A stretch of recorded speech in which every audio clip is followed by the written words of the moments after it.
Good evening, ladies and gentlemen. My name is Daniel Lazick, and this is podcast.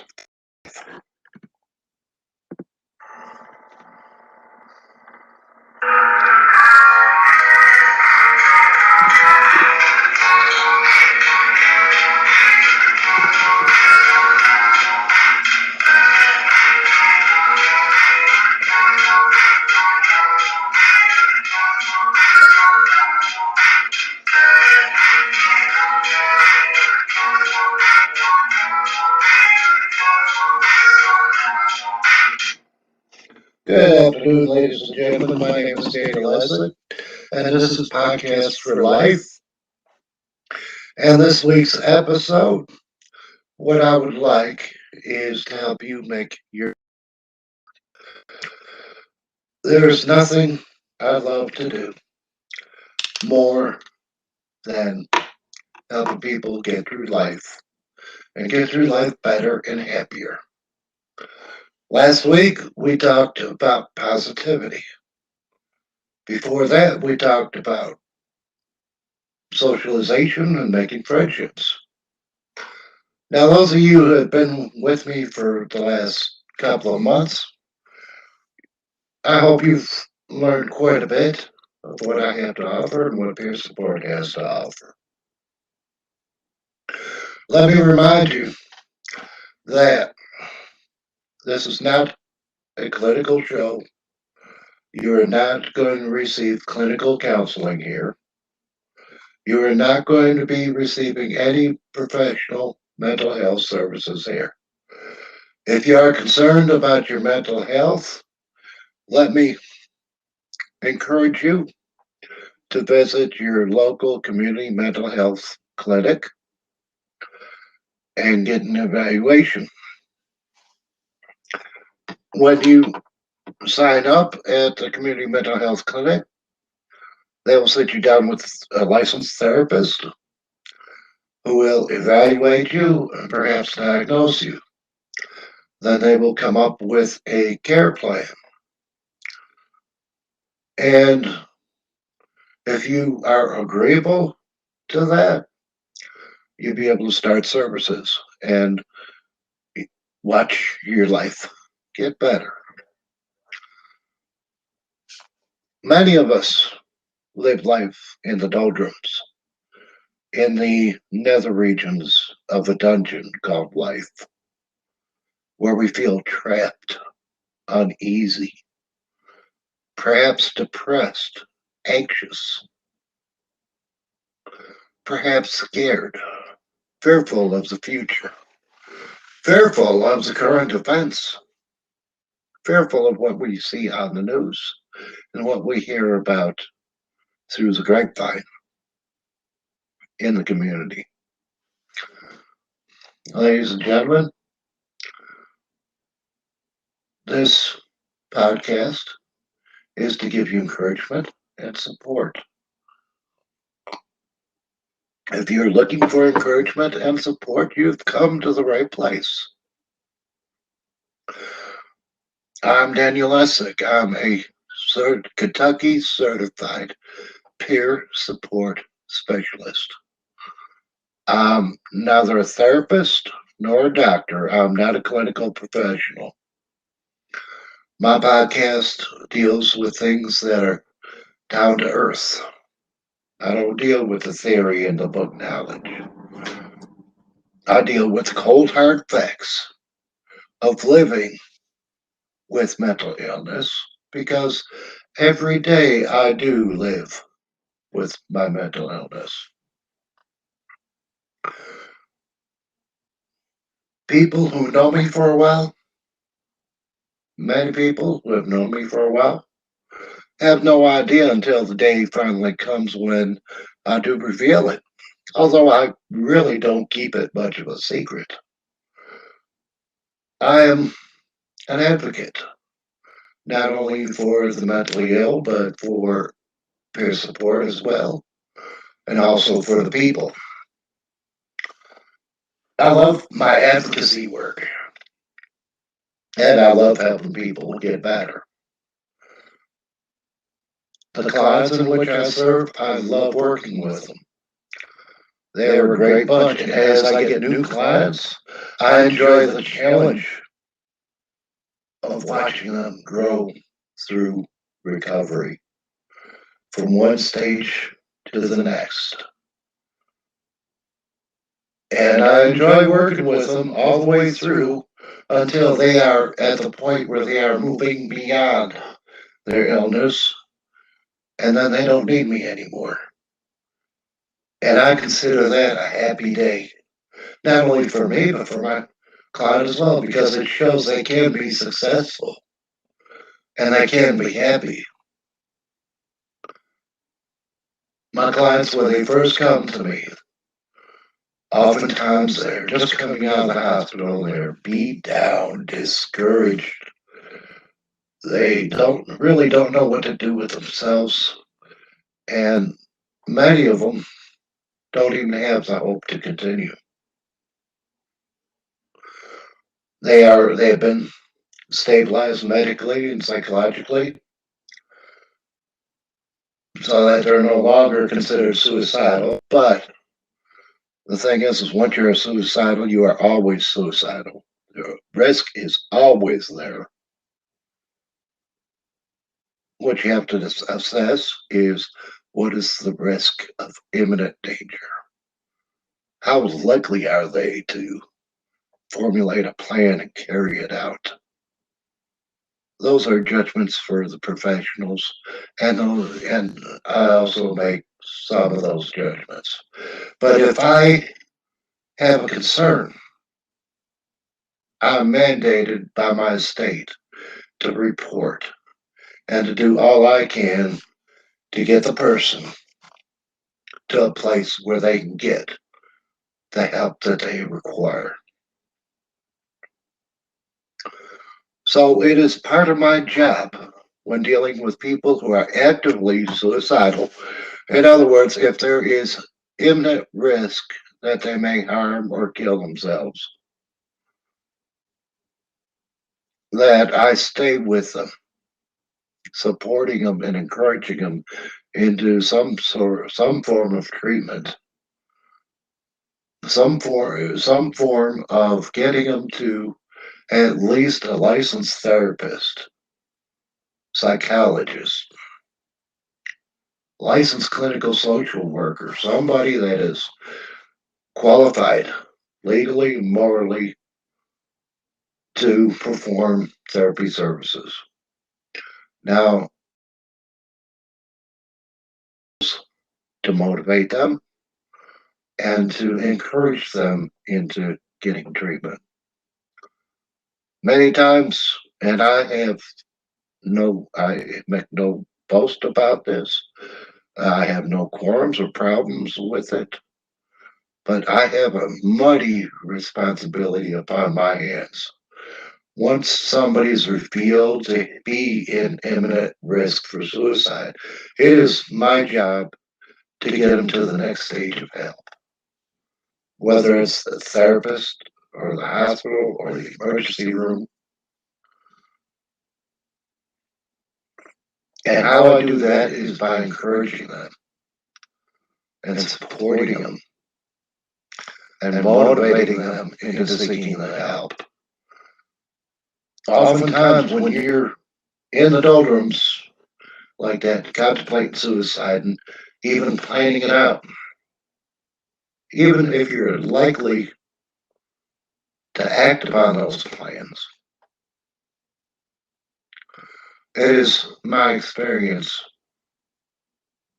that most people who commit suicide view it as the last resort and they see no other options. It is my job to get them to see those other options that they don't see, to get them to understand exactly where they're at and where the hope lays. And oftentimes they have no hope.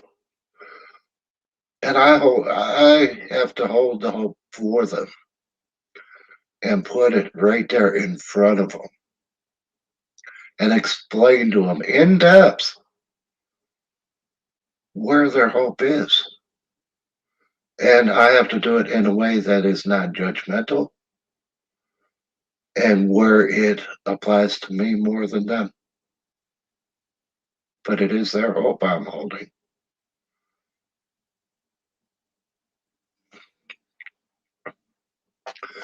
And the thing is to hold that hope would be to include me with a plan for them for the future. Yeah. I remember one time my client was suicidal. He had a plan. He was going to stab himself to death. He had the knife in his hand.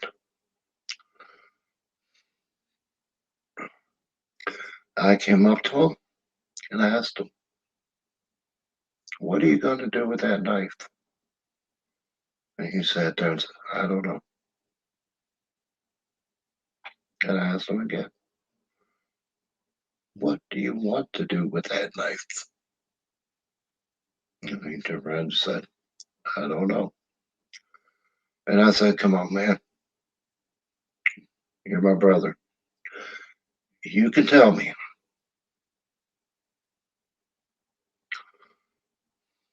And he turned around and gave me a look of fear. He was afraid of what he was contemplating, but he seen no other alternative. He is sitting there thinking about killing himself right there in front of me. He's got the knife in his hands. He's got the means to do it. I turned around and I asked him, "Are you thinking about killing yourself with that knife?" And he confessed yes. And I told him, "Okay, you want to kill yourself with that knife. I really don't want you to do that. So, what is there I can do to help you not do that?" And he turned around, he shook his head. "I don't know." He raised his eyes, and they looked a little more peaceful this time. I struck a nerve, and I knew I struck a nerve. I asked him who he loved or what he loved. I interviewed him for about 20 minutes, trying to find something, somewhere, somehow, that he can hang on to that'll help him hold on to life. And after about 20 minutes, we found it. It ended up being his pet cat. His pet cat ran away and not likely to be found, or so he said. And then we talked a little while. And I said, "Well, the cat's not likely to be found. How would you like to get another pet?" And he said he would like to do that. And then we talked about what kind of pet he would get, how he could take care of it, and what he could do for it. It sounded pretty good. And all the while he got a little more peaceful. And then I turned around and I told him, "We can't do any of this if you killed yourself. Now could we?" Common sense question deserves a common sense answer. He gave me the common sense answer. No, if I killed myself, I wouldn't be able to do any of that. And then I turned around and said, "I would really like to enjoy that with you.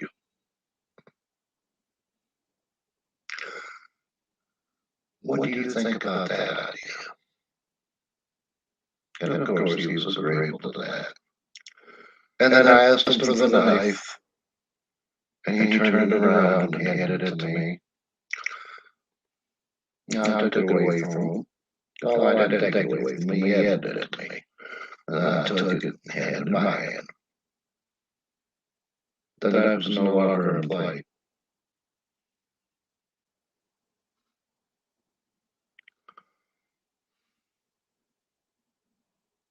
We turned around and we talked a little bit about where his life was at. I let him tell his story.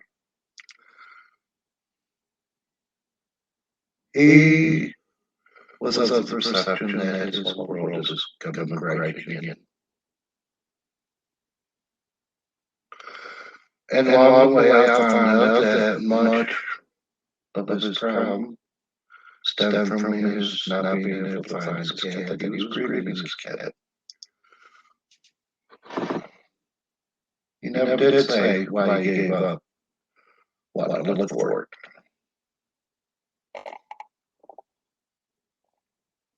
So, I can only imagine what the circumstances were why he no longer wanted to find the cat. But we talked, and we kept talking.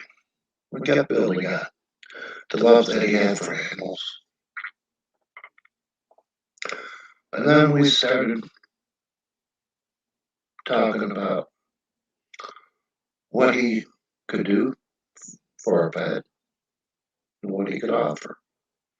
And then he started seeing that he was worth a little something. And then he looked up, and then I could see some light in his eyes. That was the light of hope. He started to understand and see the hope. And then we talked about getting him into therapy, getting him in to see a therapist and figure out our next steps. I recommended that if he needed to go in the hospital, medication management might help him. But I always left that open-ended so he could make his own decision on it. And I kept telling him, it's all up to you. The treatment that you get is all up to you. Your life is in your hands, and no one's going to abuse you. I won't let him. And he trusted me enough. And he began to see some hope for himself. So he agreed for me to take him to the therapist. And I took him to the therapist. He sat down with the therapist for about half an hour. And then I got called back to the therapist, and they explained to me that he was, in fact, going to the hospital, that he was going to be admitted into the hospital, and that he chose that path. And so I was commissioned to take him to the hospital and make sure that he got admitted. And I did, and I was glad to do it. And I'll do it again for anybody. And that is one happy story of many. I've received specialized training, mental health first aid. I know what it takes to motivate somebody to get them to the next level of treatment.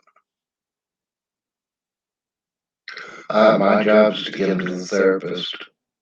And the therapist's job is to determine the best course of action from there. Whether it is outpatient or inpatient, or whether it is seeing them every day or every week or every month. I'm happy to get people through the next 5 minutes if that's what it takes for them to get through life. And oftentimes it is when you're mentally ill. It is a challenge just to get through the next minute without having a negative or absurd thought. The thought that our life is over, that the walls are crashing, and that our world is crashing down. Now, that is the reason that we try to stay positive. Optimism rules the day, makes us happier, makes us safe. The help is out there. And if you are thinking that something is off, that you don't know what, and you don't think it's medical, perhaps it might be mental. And just think of it this way, mental is also medical. It's of the brain. Just because they call it mental health or behavioral health or whatever name they call it, doesn't make it any less valid.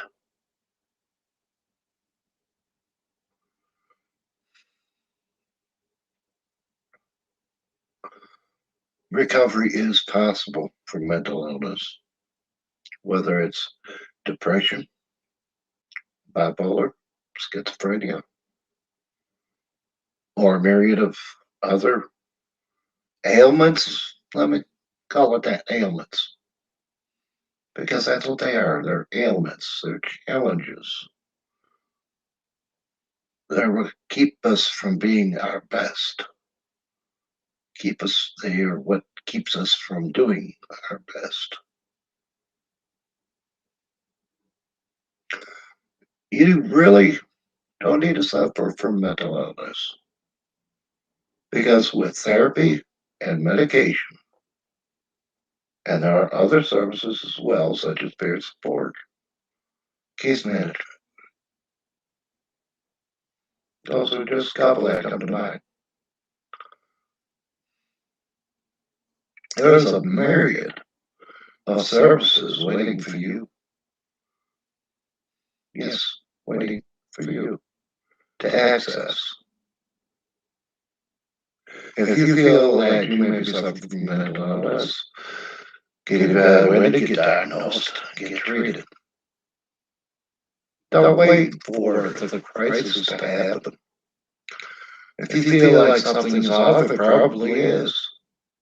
And if you go to a medical doctor and he says there's nothing wrong with you, then seek out your community mental health clinic or a mental health provider. Or ask your physician to recommend one, refer you to one. I'm sure they have some very good ones that they know about. I know some doctors' offices, they're primarily medical, but they do offer psychology. They do offer mental health services as well. And they do so in a holistic manner. And basically, that is the best kind of care to get. Yeah. Oftentimes, those medical practitioners have on staff mental health practitioners, their counterparts within the same practice. And they would very much be very happy to refer you.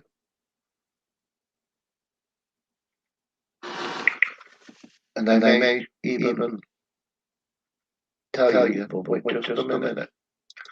I got somebody for you to talk to. And then they go tap on my shoulder and say, I just want to have an evaluation. I don't see anything wrong with them physically. Would you go and talk to them? And most times I say yes. The only time I've heard about somebody saying no is if they were really that busy. But the thing is if you need to talk to somebody, no matter what office you go to, they'll find somebody for you to talk to. or you can find somebody on your own. Now, my job as a peer support specialist is my job to talk to people. And I'm always happy to talk to new people, to answer their questions, to see where they're at. I can tell I'm not legally authorized to diagnose, but I can tell when something is off. And basically, because of my expertise with my own recovery, I can pretty much tell if we share a diagnosis.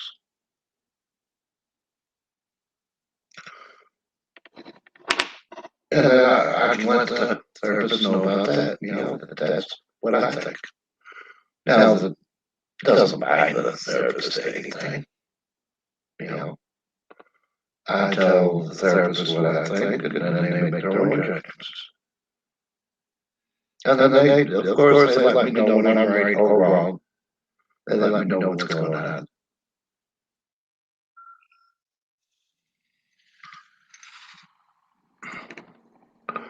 If you think you suffer from mental health problems, mental illness, drug addiction, let me tell you, help is out there. The stigma is strong, but we are stronger. Those of us who suffer from mental illness need not live in the shadows any longer.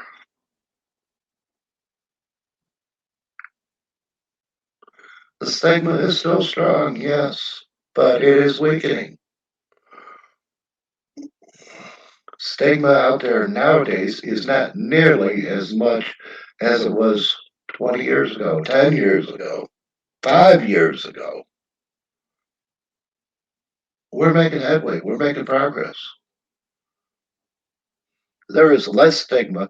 The most stigma I see getting in the way of mental health services is self-stigma. We put the stigma upon ourselves. Oh, well, I'm not good enough to solve my own problems. I must not be good enough. That is such a crack. You are good enough, and you are special enough, and you are worthy. I know you don't think you are right now, but you are. Let me urge you to visit your community mental health clinic or your provider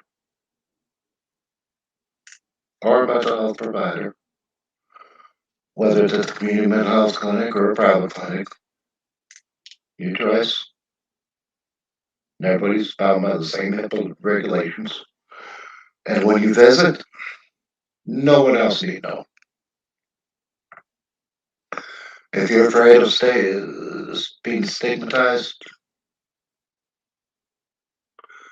rest assured, strict confidentiality in the mental health field. The practitioners cannot even acknowledge that you're a client unless you say so.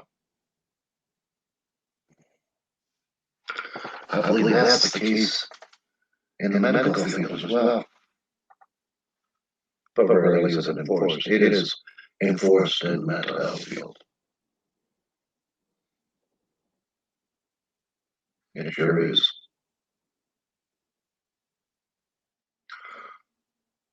My clients, I don't even acknowledge that they're my clients unless I have permission to do so from the client.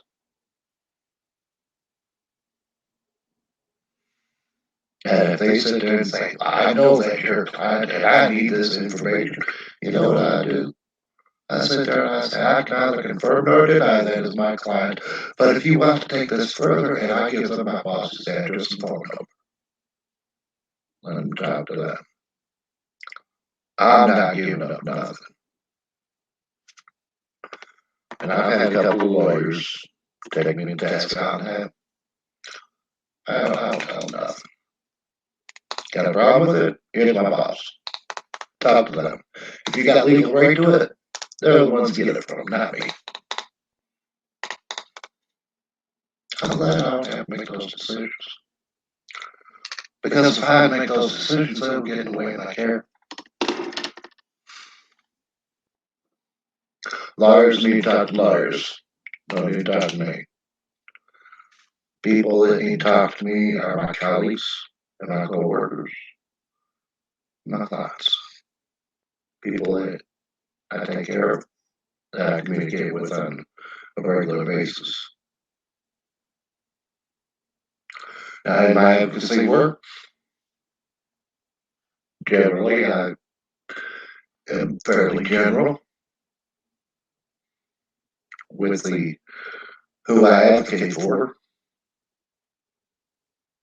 And the people that I do advocate for, I don't tell anybody who they are either, because it's not any of their business. I will tell them how many I advocate for, but I will not divulge private information. I take my HIPAA regulations. They don't just apply to the medical field, in my opinion. They apply throughout life. And I'm not of the habit of giving out any information to anyone without anybody's permission. Now, my friends, Pete asked me, "You got Joe's phone number?" Well, yeah, I got Joe's phone number. What about it? Can I get it? I don't know. You can't get Joe's phone number. But if you want, what I'll do is I'll take your phone number, and if you want me to, I'll give it to Joe. Let him do with it what he wants. Yeah, I'm willing to do that. If he wants to communicate with Joe, he'll do it. So I get his phone number, take it to Joe, give Joe phone number. Hey, this guy talking to me, he wants to talk to you. Here's his number. Because that way I got permission. I got permission to give that to him. Oh, no, I can't tell you where he lives at. No, I can't tell you who he is. Here's his phone number. Call him up. That's how it's done. In my world. Is it done that way in your world? Maybe you might want to try to consider that a little bit. It might be a nicer, more respectful world if we did. Keeps me out of trouble. Once in a while, somebody get upset because I do it that way, but they get angry. They want me to help, but it has to be on the terms I'm willing to give the help. When it comes to my clients, I know the help they need, and I know how to deliver it. And the terms are getting them the help they need.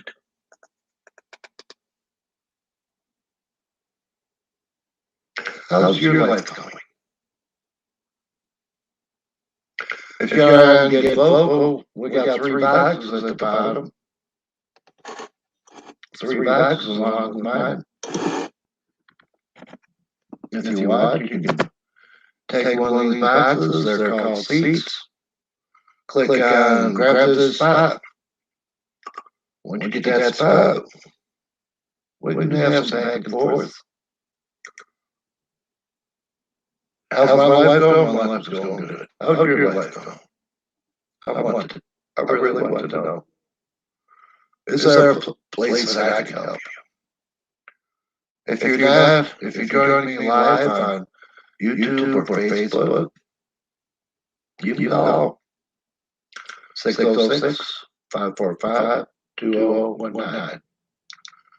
I'm not going to give this long. I'm just going to give this a couple minutes. You can call in and put your rate on. But I'm not going to give it long. Ladies and gentlemen, it seems like nobody needs help this week. Or nobody wants to share this week. It could be that they don't want to share with 100 people that watch my podcast. And that's okay. That's okay. If you're suffering from mental health issues, visit your local community mental health clinic. Sit down with a therapist, get a diagnosis. And then when you get that diagnosis, make sure you ask them about peer support. If they look at you like you got two heads, and maybe you can ask them why they think that. See what they say. And then maybe you might want to talk to the boss about what they said. Or at least somebody at the window when you check out. Just some food thought. My name is Daniel Lessig, and this is podcast for life. Thank you.